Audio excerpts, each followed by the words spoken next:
The driver's side torsion bar just dropped again. It's lower by about an inch from where I set it yesterday. Teething pains. Teething pains. It's part of any project. Anytime you get into any sort of major project or a major refurbishment, there's always things, there's always bugs. You know, you think you got it all knocked, right? It's all back together again. All of the pieces, they all fit, everything's good. It's time to take the test drive or do whatever you have to do. That next phase, it signifies it's going to be finished. But no, not even close. Not even close. This is where the universe tests you. This is where you earn your keep.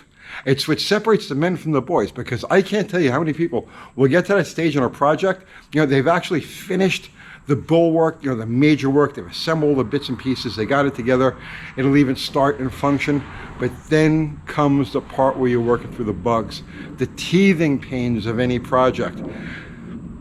Because it's frustrating. You saw the light at the end of the tunnel, you ran to the light at the end of the tunnel, you overcame all of the obstacles, but yet here are even more obstacles. It's part of the game. This is all part of it, right? Our charger is giving us teething pains, lots and lots of teething pains. So after we shot the video the other day with the paint job, guys, you were all very complimentary. Thank you very much. Except a couple of you, but that's okay. So finished that, and we put the car on the ground. And I went about setting everything up. Now remember, I rebuilt the whole front end of this car. So I had to do the alignment. So I do the alignment, and I set, well, before I do the alignment, I set the front end height at normal ride height. I'm like, okay, well, good enough, right? Set the front wheels, take it for a ride, realize I gotta make a couple of small adjustments, a couple of tweaks, no big deal, it's par for the course, supposed to do that, right? So I pull it back into the shop, and I notice that the driver's side has settled down. Okay, 2 full turns or so of the torsion bar adjuster, and now it's back up to height. I make my adjustments to the tie rod ends, drop the hood, go around the block again, pull back in, driver's side's down again. I never had a problem with the torsion bars on this car, ever. I've had this car for like, what, 10 or 12 years. It's got the torsion bars it was born with. Never had a problem with them settling. Well, the driver's side torsion bar on this car wants to settle. It wants to keep dropping. And I left it sit here overnight, and sure enough, it's dropped. So the driver's side torsion bar, for whatever reason, I have no idea, there's no nicks, there's nothing weird on it. For whatever reason, it has decided that it's done, it's just fatigue, it's played out, and it's just gonna keep dropping. All right, no big deal. I have other torsion bars for this car. I'll throw another torsion bar in it and continue on. But that's not where the fun ends. So I had the taillights apart, because, well, I had the taillights out of the car. So I wanted to give everything a nice cleaning. They're shot, but at least they're clean now, right? And while I was at it, I cleaned all of the sockets, and I even put fresh bulbs in it. I had 1157s, brand new box of 1157s, so I threw all new bulbs in it. And I go to test it, and it's fine.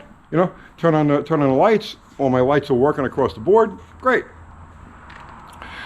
Let me check brake lights, and we check the turn signals. I have neither brake lights nor turn signals. Well, I have brake lights, but I only have brake lights on one side, and I have no turn signals anywhere.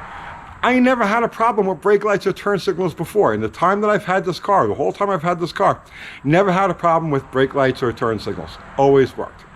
Well, now they don't. I went back, I checked each of the sockets, I checked the wiring, I checked the connection up underneath the dashboard, I checked every bit of it. It's all fine. If I put juice to the brake light wires from under the dash, they light up. So the turn signal switch is bad. Common thing to go wrong on these cars. But why now? Why now? What did I do to disturb the turn signal switch? I don't know. All right, fine. I'll throw a torsion bar in it, and I'll change the turn signal switch. And that'll get us back to where we got to be. Are we finished with this? No, of course we're not finished with this. Because after I determined what all of that was, I says, why don't we take this thing for a ride? So I jump on the car, and I go for probably, I don't know, a 10, 12-mile ride around the area here, right? And everything is great. Everything is great. Transmission shifts nice. Engine is smooth, clean. Everything is good, okay? So I shut it off. I come back in here. I shut it off. A couple of minutes later, I go to restart it. I want to put the timing light on it. Wow. Wow. Tick, tick, tick, tick, tick, tick, tick. It's not charging. Why isn't it charging? This car, I never had a problem with this car charging. Ever. It's got a fresh voltage regulator in it, which, I mean, I know is good. I know it's good because I tested, right? But it's got a fresh voltage regulator in it. The alternator that was in it never gave me a lick of trouble. Right? Why is suddenly this thing not charging? So I jump out the field on the alternator, right? Nothing, okay? It's stone cold dead. The alternator is dead. How? Why did the alternator go dead? All I did was paint this friggin' car. What does that have to do with the alternator? Right? Okay, no problem. I have plenty of alternators, known good ones. I'll just swap it out. I'll fix the one that's in here, figure out what's wrong with it. In the meantime, I got one to throw in there. Okay, that should be the end of it, right? That should be the end. Oh, you know, we're leaving on like a 1,000-mile road trip in this car in like 6 days. I better make sure the wipers work. The wipers don't work. The wipers don't work. Okay, I turn them on, turn them off, turn them on, turn them off, doesn't work. Maybe it's the ground. It's usually the ground. Under the hood, you usually find a ground is bad. Okay, so I got the wipers on, I got the ignition on, I got the battery charger on, so it's all right. And I go to turn the wipers on, nothing. I go under the hood. I'm wiggling and pushing on the wiper motor and trying to, because usually there's a strap that grounds it, right? And then all of a sudden, poof, they go on. Okay, it's got to just be the ground, right? I come in the car, I shut the switch. They're still going. Like the disconnector from the switch. What the hell is this? Okay, so I'm like, tap on the motor, right? Tap. I broke it. I broke through this plastic cover. This is at least Novell wiper motor. It's like 1967 only. Yeah, I don't know. I've got the wire disconnected to it now, but if I plug the wire back in, they just and now I broke the plastic case of the outside. All I did was tap on it. Oh, what do you want? It's like 55-year-old plastic, right? Okay, so it's just one thing after another. This is the stuff. This is what separates the men from the boys. This is, you get involved in the car thing, you start doing the car thing, and it doesn't matter if it's your first major project, right, or if it's your 100th major project. This stuff happens. It doesn't look like, so you watch like the TV shows, okay, you know, and everything looks like it goes just fine, you know, when those guys build cars. That's not true.